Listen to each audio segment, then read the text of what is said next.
वाराणसी की हलचल भरी सड़कें मेरे लिए हमेशा एक रहस्य रही हैं। जैसे ही मैं रेलवे स्टेशन से बाहर निकला, मेरे बैकपैक का वजन मेरी महत्वाकांक्षा के वजन की तुलना में हल्का लग रहा था। अगरबत्ती की गर्म खुशबू स्ट्रीट फूड की सुगंध के साथ मिलकर हवा में भर गई, जिससे पवित्र और साधारण का एक मंत्र मुग्ध कर देने वाला मिश्रण तैयार हो गया। मैं यहां एक मिशन पर था। अघोरी संप्रदाय हमेशा से ही दबी जुबान में चर्चा और रुग्ण जिज्ञासा का विषय रहा है। अखबारी कहानियों ने उन्हें बर्बर के रूप में चित्रित किया, जबकि कुछ प्राचीन ग्रंथों में उनकी गहरी आध्यात्मिक प्रथाओं के बारे में बताया गया। मैं रहस्य का पर्दा हटाना चाहता था, इन चरम तपस्वियों के पीछे की सच्चाई को उजागर करना चाहता था। मेरी पत्रकारिता प्रवृत्ति ने मुझे बताया कि अगर मैं उनके आसपास के मिथकों को तोड़ सकता हूं, तो यह एक ऐसी कहानी होगी जो मेरे करियर को परिभाषित कर सकती है। भूल भुलैया वाली गलियों से गुजरते हुए मैं नदी के किनारे एक कैफे की ओर बढ़ा, जो मेरे स्थानीय संपर्क का मिलन स्थल था। जैसे ही मैंने चाय की चुस्कियां लीं, प्रिया अंदर आई। उसके चेहरे पर किसी ऐसे व्यक्ति की आभा थी जो जीवन भर यहीं रहा था और शहर की लय से गहराई से जुड़ा हुआ था। उसने गर्मजोशी भरी सतर्क मुस्कान के साथ मेरा स्वागत किया। जैसे ही हमने बात की, उन्होंने अघोरियों के बारे में अपना ज्ञान साझा किया। वे वैसे नहीं हैं जैसा आप सोचते हैं, उसने कहा। उसकी आंखें मेरी आंखों में चुभ रही थीं। वे अपरंपरागत हो सकते हैं, लेकिन उनकी प्रथाएं प्राचीन परंपराओं में डूबी हुई हैं। आप केवल उनके बारे में सोचकर उनका मूल्यांकन नहीं कर सकते। उसकी चेतावनी एक चुनौती की तरह लगी। जितना अधिक उन्होंने अघोरियों के प्रति स्थानीय श्रद्धा पर जोर दिया, मुझे उतना ही अधिक दृढ़ महसूस हुआ। मेरे लिए वे डिकोड होने की प्रतीक्षा में बस एक और विषय थे, मेरी पत्रकारिता की टोपी में एक और पंख। हालांकि मेरे संकल्प के बावजूद मेरा एक छोटा सा हिस्सा उसकी कहानियों में दिलचस्पी रखता था। कब्रिस्तानों में ध्यान करने, आत्माओं से बात करने और एक वास्तविकता का अनुभव करने की कहानियां हम में से अधिकांश लोग समझ भी नहीं सकते। जैसे ही हमारी बातचीत खत्म हुई, उसने मुझे घाटों की ओर इशारा किया, जहां मुझे ये रहस्यमयी आकृतियां मिल सकती थीं। याद रखें, उनके स्थान का सम्मान करें। मेरे जाते ही वह फुसफुसाईं, एक उपहास, और सिर हिलाकर, हाथ में कैमरा लेकर मैं घाटों की ओर बढ़ गया, मेरे संदेह को मेरी ढाल के रूप में लेकर। मंच तैयार था और वाराणसी अपने सभी रहस्यमय आकर्षण के साथ मेरे सामने अपनी कहानियां प्रकट करने के लिए तैयार था। मुझे थोड़ा भी पता नहीं था, मैं किसी भी कहानी से परे एक ऐसे अनुभव में डूबने वाला था जिसका मैंने कभी पीछा नहीं किया था। गंगा की लयबद्ध ध्वनि पूरी तरह से सम्मोहक थी, लेकिन जैसे ही मैंने घाटों की गहराई में अपना रास्ता बनाया, एक अवास्तविक दृश्य ने मुझे रोक दिया। एक अकेली आकृति, बाबा विश्वनाथ, एक मानव शव की तरह भयानक दिखने वाली चीज के ऊपर बैठे थे। उसका शरीर राख की मोटी परत में लिपटा हुआ था, जिससे डूबते सूरज के सामने उसकी त्वचा भूतियां दिखाई दे रही थीं।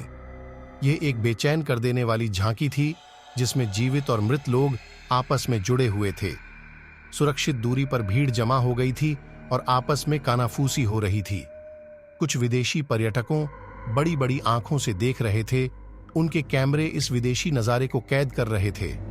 मैं अंदर ही अंदर खिल्ली उड़ा रहा था, आश्वस्त था कि यह सिर्फ एक अच्छी तरह से किया गया कार्य था, विदेशी आंखों के लिए डिजाइन किए गए उन अतुल्य भारत क्षणों में से एक और। मुस्कुराहट के साथ मैंने करीब से देखने का फैसला किया। मेरा कैमरा तैयार था। मैं फोटो खींचने लगा। प्रत्येक तस्वीर पिछली से अधिक दखल देने वाली थी। मुझे अंदर ही अंदर हंसी आ रही थी। यह सब कुछ ध्यान आकर्षित करने के लिए मैंने मन ही मन हंसा, इस प्रहसन से आश्वस्त होकर। अचानक ध्यानमग्न अवस्था में बाबा विश्वनाथ की आंखें खुल गईं। वे आंखें गहरी और प्राचीन, एक तीव्रता के साथ मुझ पर स्थिर हो गईं, जो एक शारीरिक शक्ति की तरह महसूस हुई। मेरी रीढ़ में कपकपी दौड़ गई, ऐसी ठंड जिसे वाराणसी की गर्म शाम बयान नहीं कर सकती। उसके होंठ हिल रहे थे, एक ऐसी भाषा में मंत्र फुसफुसा रहे थे जिसे मैं नहीं पहचानता था, फिर भी बहुत परिचित लग रहा था। तभी अचानक हमारे चारों ओर की हवा घनी होने लगी और भीड़ की बड़बड़ाहट फीकी पड़ गई। मुझे ऐसा महसूस हुआ जैसे मैं शून्य में हूं, केवल बाबा की आवाज शून्य में गूंज रही है। बेचैनी को दूर करने का प्रयास करते हुए मैंने कंधे उचकाए और मुंह फेर लिया और इस मुठभेड़ को हंसी में उड़ाने की कोशिश की, लेकिन अंदर ही अंदर डर का बीज बोया जा चुका था। उस रात जब मैं अपने होटल के कमरे में लेटा था, घाट पर होने वाली घटनाएं प्रतिशोध के साथ लौट आईं। नींद नहीं आ रही थी क्योंकि भयानक दृश्य मुझ पर हमला कर रहे थे। मैंने खुद को उसी घाट पर देखा, एक आत्मविश्वासी पत्रकार के रूप में नहीं, बल्कि राख में सनी एक दयनीय शख्सियत के रूप में जो तेज लपटों से घिरी हुई थी। मृतकों की फुसफुसाहटें मेरे कानों में गूंज रही थीं, उनकी आवाजें ऐसी भाषाएं बोल रही थीं जिन्हें किसी भी जीवित प्राणी को नहीं समझना चाहिए, फिर भी मैंने बेवजह ऐसा किया। घबराते हुए मैं अपने कैमरे की ओर बढ़ा, इस उम्मीद से कि दिन की तस्वीरों की समीक्षा करके अपना ध्यान भटकाऊं। लेकिन जैसे ही मैंने स्क्रॉल किया, मेरा दिल तेजी से धड़कने लगा। तस्वीरें बेहद विकृत थीं, भीड़ के चेहरे दर्द और पीड़ा से विकृत हो गए थे, गंगा का पानी लाल हो गया था और हर तस्वीर में बाबा विश्वनाथ की वे भेदी आंखें पीछे की ओर घूर रही थीं और मुझ पे आरोप लगा रही थी। मैं डर के मारे स्तब्ध होकर वहीं बैठ गया, यह महसूस करते हुए कि मैंने अनजाने में वे दरवाजे खोल दिए हैं जिनमें मैं प्रवेश करने के लिए तैयार नहीं था। वास्तविकता और दुःस्वप्न के बीच की सीमा धुंधली होने लगी थी और मैं उसके भयानक परिस्थिति में फंस गया था। हर सुबह मैं पसीने से लथपथ होकर उठता था। रात की भयावहता सुबह के साथ कम होने का नाम नहीं ले रही थी। हर प्रतिबिंब, हर छाया मुझे देख रही थी। मेरा संदेह एक अदम्य भय में बदल गया था। मेरी हताशा में केवल एक ही व्यक्ति था जिसके पास कोई समाधान हो सकता था, प्रिया। मैंने उसे उसी कैफे में एक पुरानी किताब में तल्लीन पाया।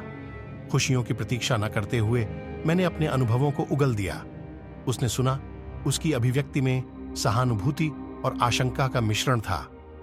अरविंद, उसने शुरू किया। उसकी आवाज लगभग फुसफुसाहट भरी थी। अघोरी केवल पर्यटकों की नजर में कलाकार नहीं हैं, वे उन दुनियाओं के बीच संतुलन बनाए रखते हैं जिन्हें हम में से ज्यादातर लोग समझ भी नहीं सकते। उन्होंने अघोरियों के दर्शन के बारे में बताया कि कैसे वे हमारी भौतिक दुनिया की सीमाओं को पार करने के लिए उन चीजों को अपनाते हैं जिनसे समाज इनकार करता है। और उस आलिंगन में उसने कांपते हुए कहा, वे योग्यताएं, शक्तियां हासिल करते हैं जो शायद अप्राकृतिक लगती हैं। आशा की कोई किरण नहीं दिख रही थी, पर फिर भी मैंने पूछा, तो मैं क्या करूं? मैं इसे कैसे रोकूं? सुलह का रास्ता, उसने कहा। बाबा विश्वनाथ की तलाश करो, माफी मांगो और आशा करो कि वह अनजाने में बनाए गए किसी भी संबंध को उलट दें। लेकिन जब हमने उन्हें वाराणसी में ढूंढना शुरू किया, रहस्यमय बाबा विश्वनाथ के बारे में हर सूचना गुप्त किंवदंतियों में समाप्त हो जाती थी। कुछ लोग कहते थे कि वह एक शताब्दी पुराने हैं, कुछ लोग मानते थे कि वह सिर्फ नीली चांदनी में दिखाई देते हैं, और फिर कुछ लोग यह मानते थे कि वह कहीं भी हो सकते हैं, हमेशा देख रहे हैं। निराशा बढ़ती जा रही थी। मेरी वास्तविकता मेरे चारों ओर बिखरने लगी। मैं वस्त्रों को छूने की कोशिश करता था और वे अपने आप हट जाते थे। भीड़ भरी सड़कें अचानक खाली हो जाती थीं और गूंजते सन्नाटे के बीच मैं अकेला रह जाता था। मृत लोग, जिनकी संवादनाओं अब बुलंद चिल्लाहट हो गई थी। ऐसा लग रहा था जैसे समय अपने आप में मिल रहा था। रात और दिन एक हो रहे था, अतीत और वर्तमान टकरा रहे थे। ऐसे ही एक विकृत क्षण में प्रिया और मैंने खुद को आधी रात के समय घाट पर पाया। गंगा एकदम शांत होकर बह रही थी। उसने फुसफुसाते हुए कहा, हमें एक पूजा करनी चाहिए, उन्हें बुलाना चाहिए, उनसे दया मांगनी चाहिए।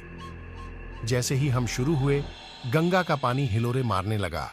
इसकी गहराइयों से अनगिनत हाथ सतह की ओर टटोलते हुए हमारी ओर बढ़े, और जैसे ही पहली उंगलियों ने मेरे पैरों को छुआ, सब कुछ अंधकारमय हो गया। एक आवाज, न तो प्रिया की और न ही मेरी, गूंजी, तुमने सत्य की खोज की, अब सत्य तुम्हें खोज रहा है। और फिर अचानक सब कुछ शांत हो गया और मैं रसातल में खो गया। भाग 1 समाप्त होता है। भाग 2 के लिए चैनल से जुड़े रहें। अगर आपको कहानी पसंद आई हो तो कृपया लाइक और सब्सक्राइब करें। धन्यवाद।